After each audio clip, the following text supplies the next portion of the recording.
नमस्कार दोस्तों, संयुक्त अकेडमी में आप सभी का स्वागत है। हम लोग आज दर्पण में प्रकाश पढ़ने वाले हैं। प्रकाश में दर्पण के द्वारा, अवतल दर्पण के द्वारा जो 1/f बराबर 1/v प्लस 1/u फार्मूला है, इसका निगमन देखेंगे। इस फार्मूले से बहुत सारे प्रश्न जो है रेलवे में और एक दिवसीय परीक्षाओं में, जिसमें फिजिक्स के क्वेश्चन हैं, उसमें 1 नंबर में पूछता है। रेलवे का अब की बार ग्रुप डी का और एनटीपीसी का जितने भी सेट हुए हैं, लगभग 1 से 2 क्वेश्चन इसमें दर्पण से पूछा था।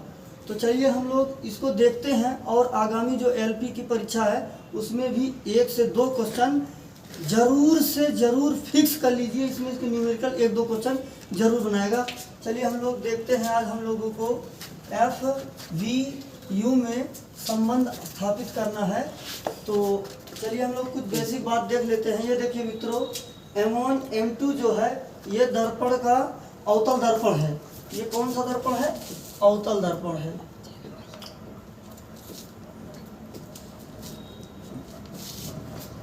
अवतल दर्पण के सामने एक वस्तु AB रखी गई है।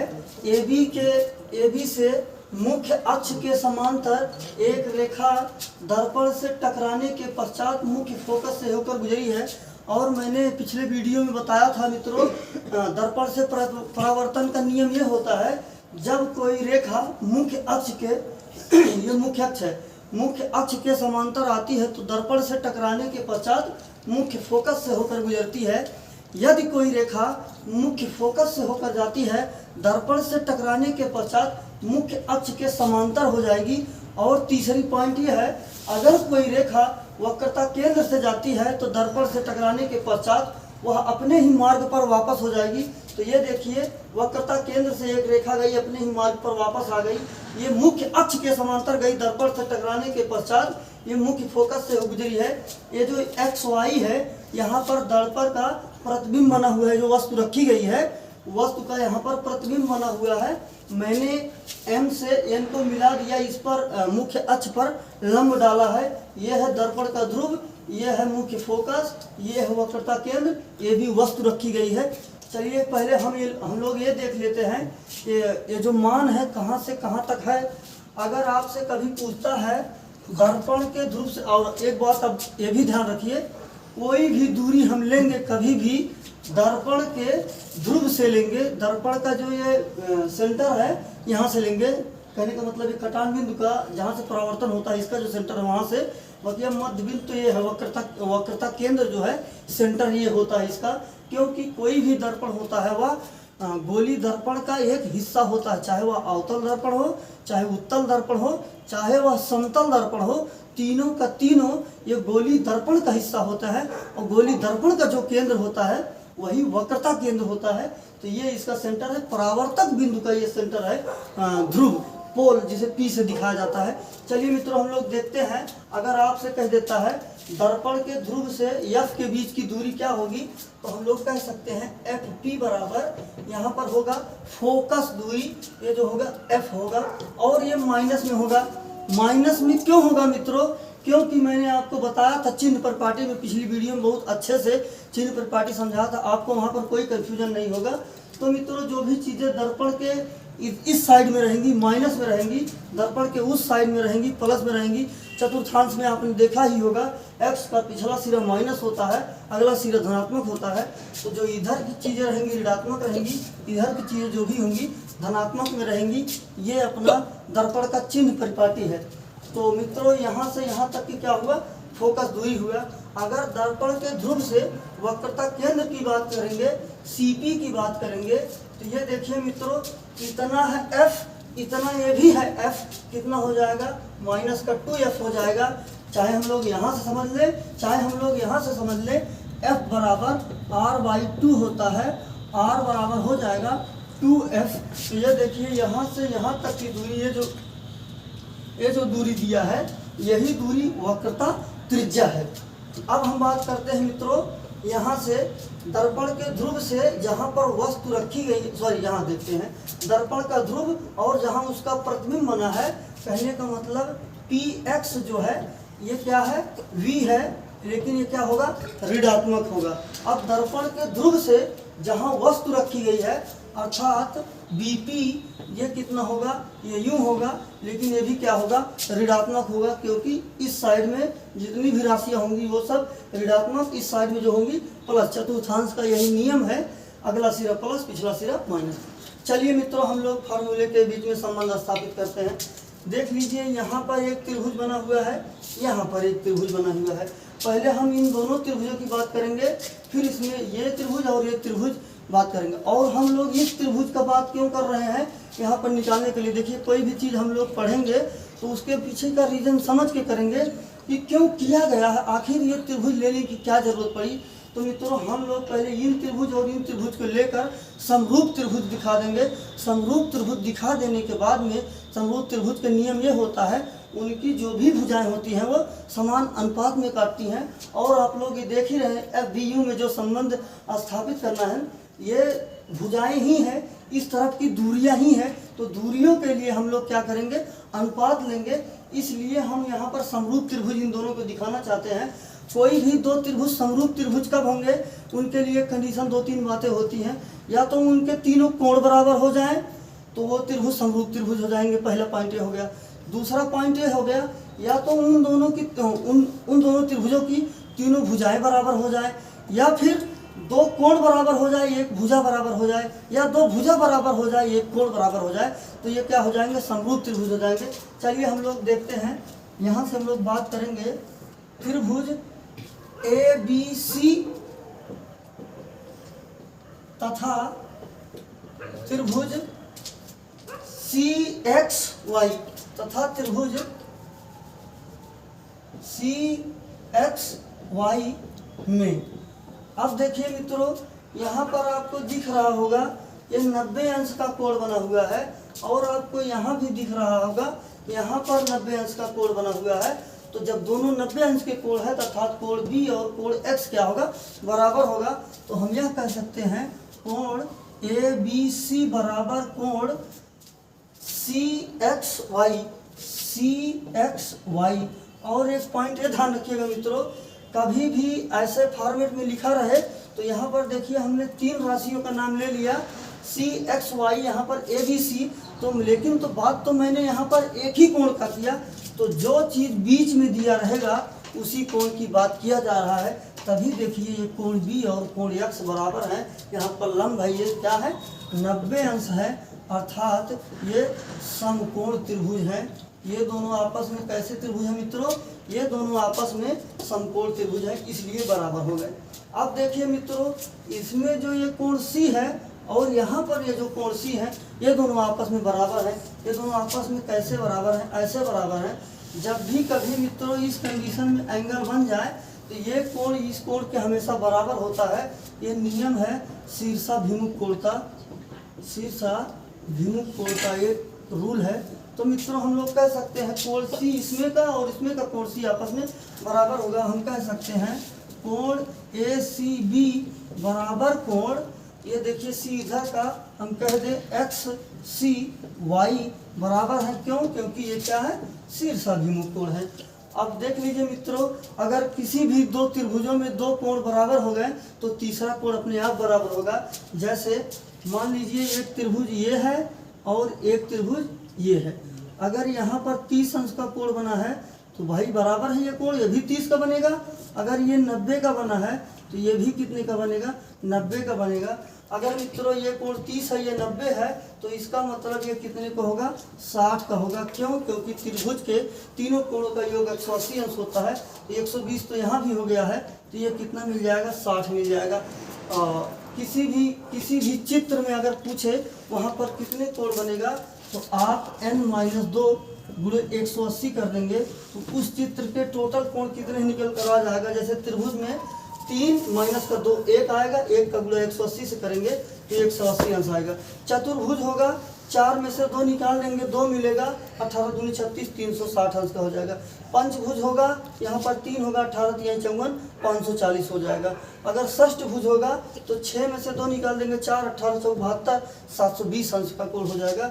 तो आप इस फार्मूले का प्रयोग करके किसी भी आकृति का आप टोटल जो कोण है आप आसानी से ज्ञात कर सकते हैं। तो कहने का मतलब अगर मित्रों ये कोण बराबर हो गया, ये कोण बराबर हो गया, तो ये जो कोण y दिख रहा है इस कोण A के बराबर होगा।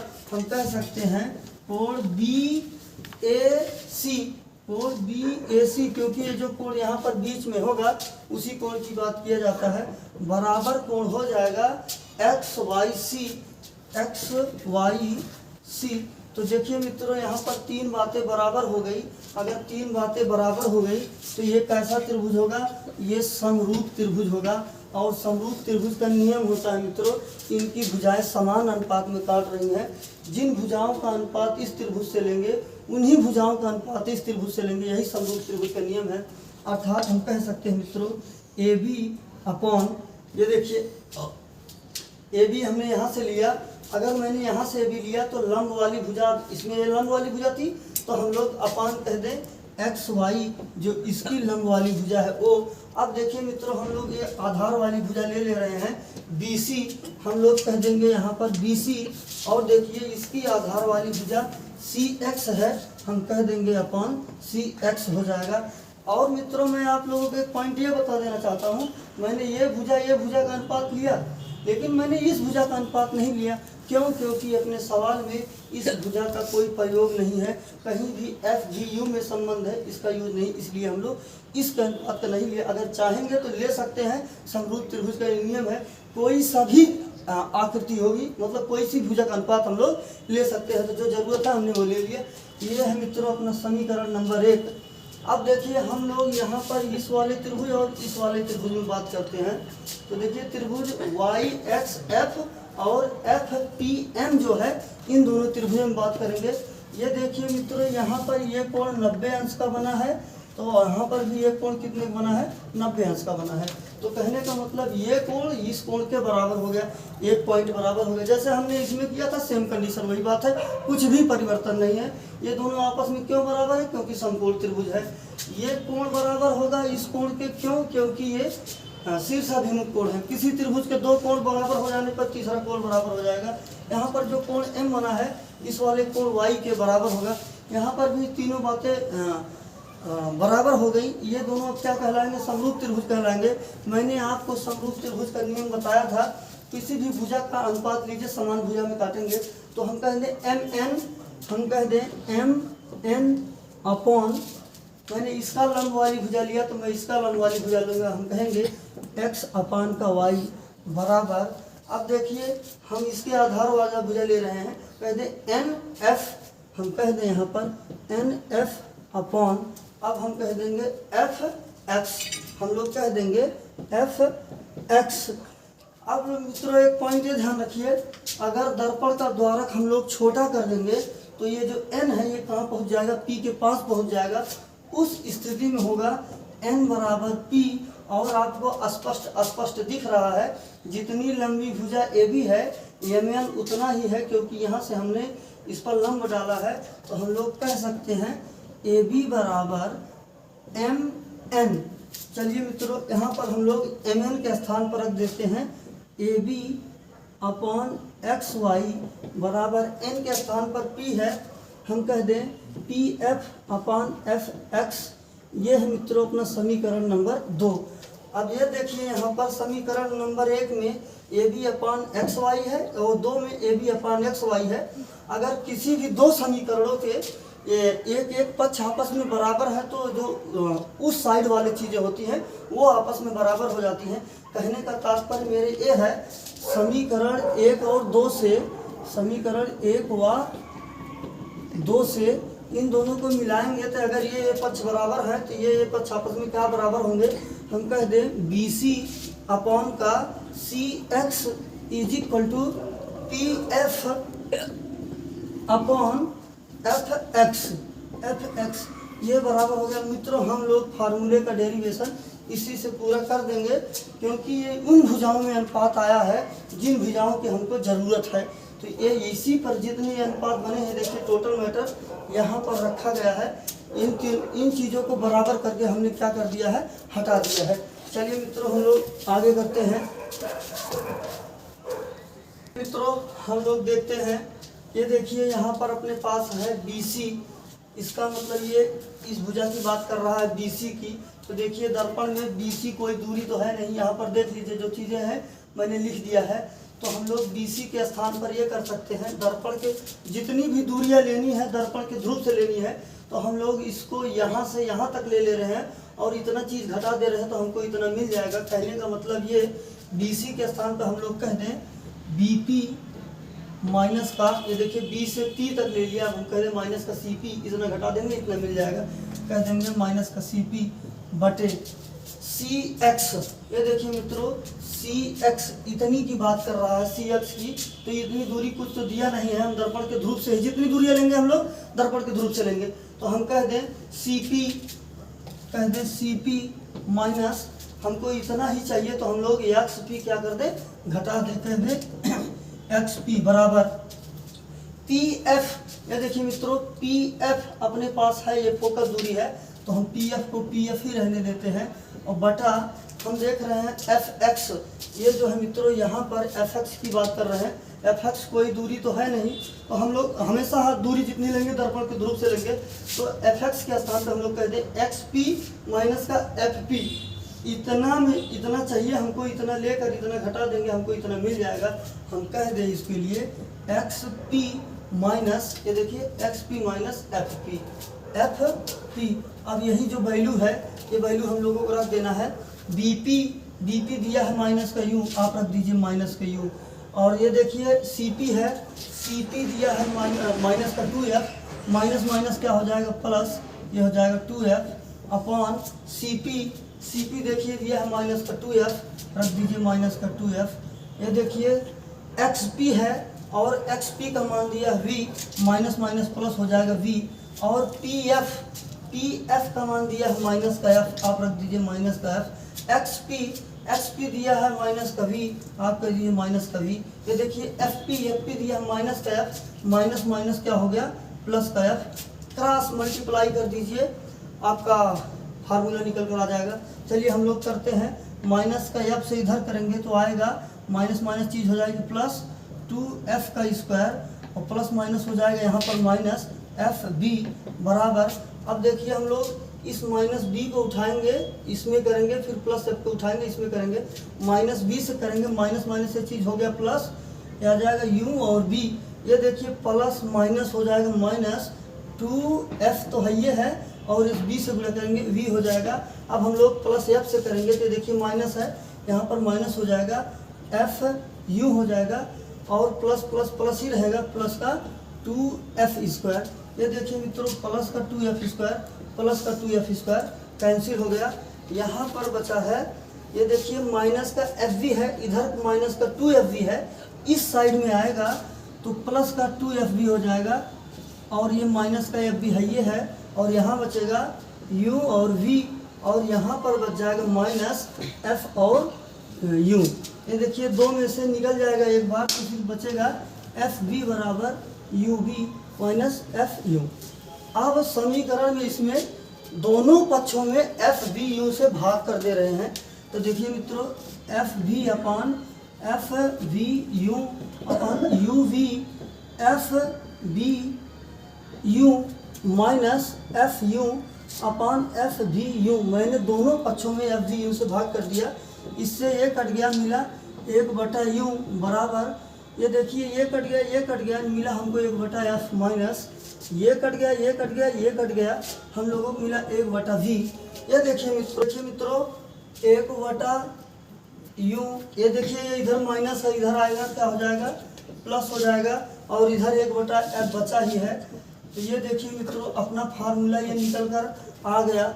अब आप लोग ये जान लीजिए इस फार्मूले पर निगमन जो किया गया है हाई स्कूल में ये दीर्घ उत्तरी में आएगा, बकिया रेलवे के लिए LP के लिए ग्रुप D और NTPC के लिए इसमें 1 से 2 क्वेश्चन जरूर पूछेगा। आप रेलवे का आपकी बार जो परीक्षा हुआ है उसका आप प्रीवियस ईयर को क्वेश्चन उठा के देख लीजिए कितना न्यूमेरिकल चीज़ें सेट किया गया है। इसमें कई प्रकार से बातें बनाता है, आपसे न्यूमेरिकल पूछ लेगा या फिर प्रतिबिंब की स्थिति पूछ लेगा, प्रतिबिंब कैसा बना है वो पूछ लेगा, या तो इस पर आपको न्यूमेरिकल क्वेश्चन सॉल्व कर लेगा।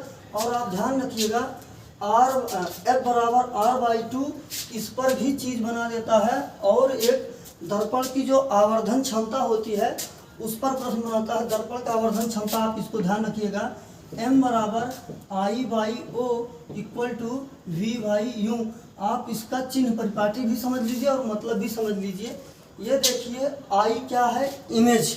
इमेज मतलब कि प्रतिबिंब की लंबाई। ये देखिए प्रतिबिंब की लंबाई ऐसे है यहाँ पर, और O फॉर ऑब्जेक्ट। ऑब्जेक्ट मतलब वस्तु, ये है वस्तु की लंबाई AB, इसकी बात कर रहा है। V दर्पण के ध्रुव से प्रतिबिंब के बीच की दूरी, U दर्पण से वस्तु के बीच की दूरी। अब हम लोग ये देख ले कौन माइनस में होगा कौन प्लस में। तो मैंने आपको बताया है कि चिन्ह परिपाटी में हम कोई भी चीज़ लेंगे x और y के सापेक्ष लेंगे। ये x है, ये x डैश है, ये y है, ये y डैश है। ये प्लस होता है अगला सिरा, पिछला सिरा ऋणात्मक होता है। अगला सिरा धनात्मक होता है, पिछला सिरा क्या होता है, ऋणात्मक लेता है।